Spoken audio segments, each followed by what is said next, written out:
On what appeared to be a quiet September morning in 2019, a sleepy German village was abruptly awakened by the largest police operation in the country's history.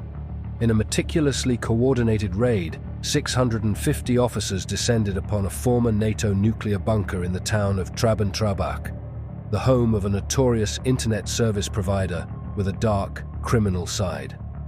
Inside the bunker, the authorities uncovered an alarming scene: 200 computers and at least 2,000 servers, which were allegedly being used to host a wide array of illicit activities, from drug and weapons trafficking to the distribution of child pornography and cybercrime software.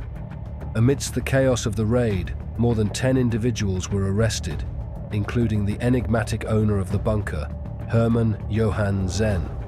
However, one shadowy figure managed to slip through the authorities' grasp: George Mitchell, a criminal mastermind who had eluded capture for years.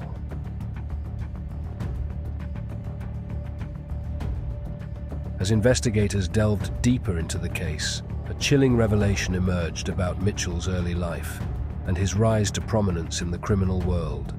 Born and raised in the gritty Dublin suburb of Ballyfermot, George Mitchell, known in the criminal underworld as the Penguin, grew up in an environment marked by hardship, crime, and a lack of opportunity. While his cousin, Gay Mitchell, managed to escape and go on to have a successful career in politics as the Minister of State for European Affairs, George was drawn into the darker side of life. Just miles from Gay's first home in Inchicore, where the Grand Canal provided a brief respite from the harsh realities of nearby council estates, George was carving out a much darker future for himself.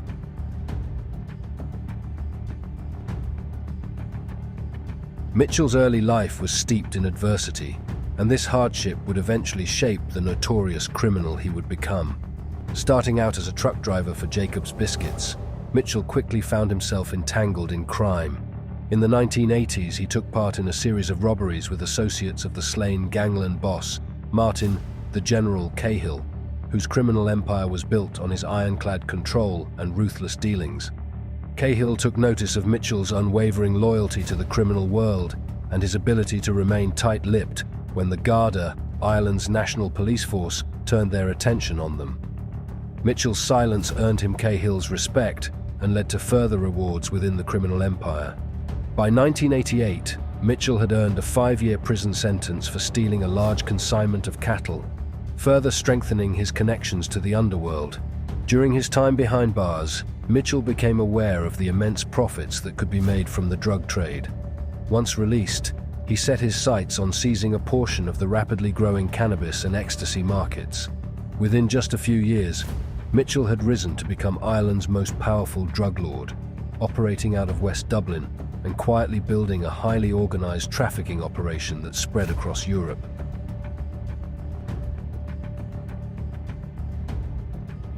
In the summer of 1995, Mitchell's criminal empire first caught the attention of law enforcement during Operation Barbie, an extensive surveillance operation aimed at uncovering his role in setting up large-scale ecstasy production.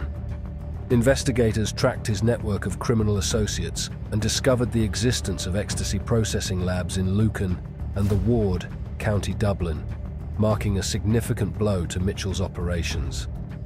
The raid of these labs, which were capable of producing vast quantities of ecstasy, revealed Mitchell's far-reaching influence in the illicit drug trade.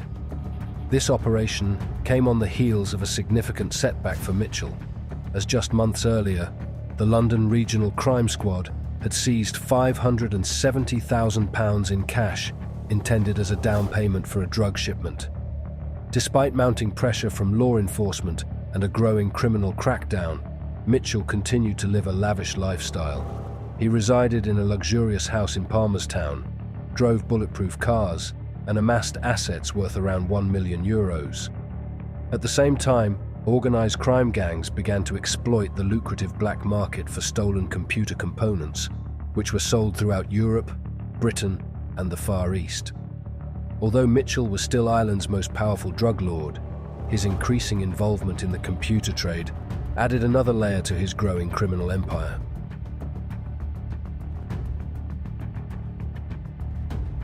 By 1996, with the establishment of the Criminal Assets Bureau in the wake of the murder of investigative journalist Veronica Guerin, the pressure on Mitchell intensified. CAB, which targeted the wealth of Ireland's criminal elite, set its sights on Mitchell. As the years went on, Mitchell's operations faced several setbacks. His right-hand man, Johnny Doran, was caught with £500,000 worth of cannabis, while his enforcer, Michael Bowl, was arrested after a failed murder attempt in London. Mitchell was also questioned in relation to the 1995 murder of Dublin martial arts expert Frank Preston, although he was released without charge after 48 hours in custody. In an effort to evade increasing law enforcement attention, Mitchell fled to Amsterdam, where he continued to oversee his multi-million-pound drug empire. By this time, nearly all drugs entering Ireland were sourced from the Netherlands, making it a critical hub for his trafficking operations. However, Mitchell's life in Amsterdam would soon intersect with that of Herman Johan Zen, an eccentric Dutchman with a fascination for the emerging internet and a desire to build a bulletproof cyber business. In the late 1990s, Zen bought a decommissioned NATO nuclear bunker in southern Holland, transforming it into the Cyber Bunker, a web hosting company that catered to clients running illegal operations online.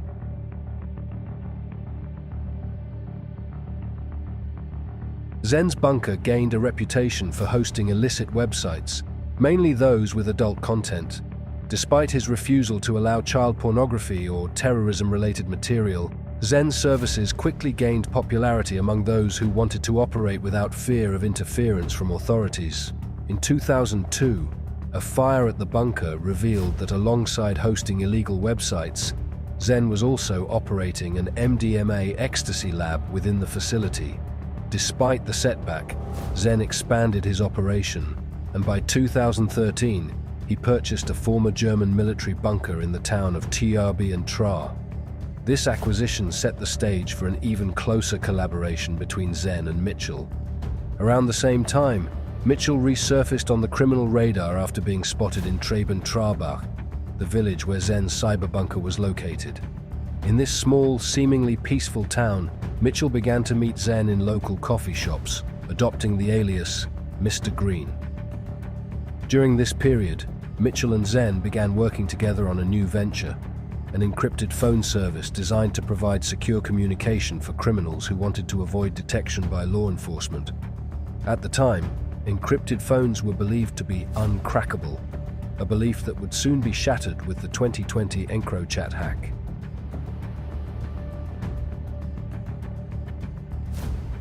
In 2015 and 2016, the encrypted phone service Mitchell and Zen had set up became a crucial tool for organized crime, including the cocaine trade.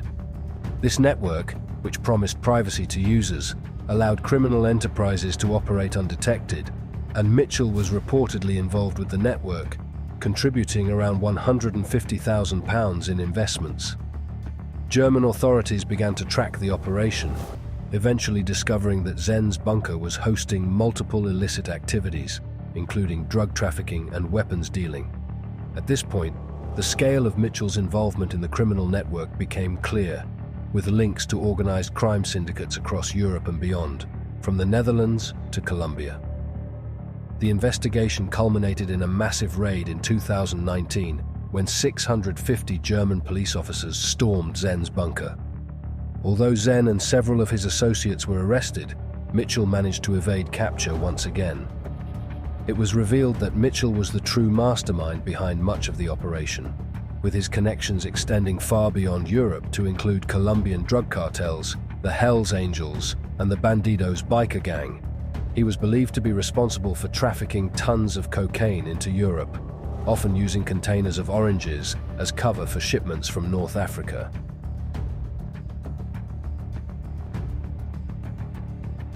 Despite the mounting evidence against him, Mitchell continued to evade justice. In early 2023, another major operation dismantled an encrypted phone network known as Exclu Network. This network, which had ties to Mitchell and Zen, had been developed over several years and was designed to facilitate secure communication among criminals.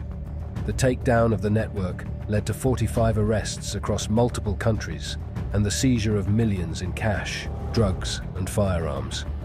In the aftermath of this bust, Mitchell's role in the network was exposed, further solidifying his position as one of Europe's most elusive and dangerous criminals.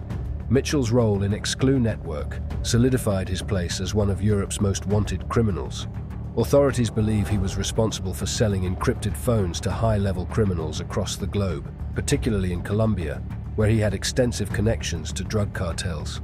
Today, Mitchell remains a shadowy figure, quietly moving across Europe and focusing on his family, as law enforcement continues to hunt him down. Despite the relentless efforts of authorities, Mitchell's ability to stay one step ahead of the law and his continued involvement in large-scale international criminal operations has ensured that he remains a high-priority target in global law enforcement efforts. That is it for today's video. Let us know in the comments what you think of the story of George Mitchell, and I will see you on the next video.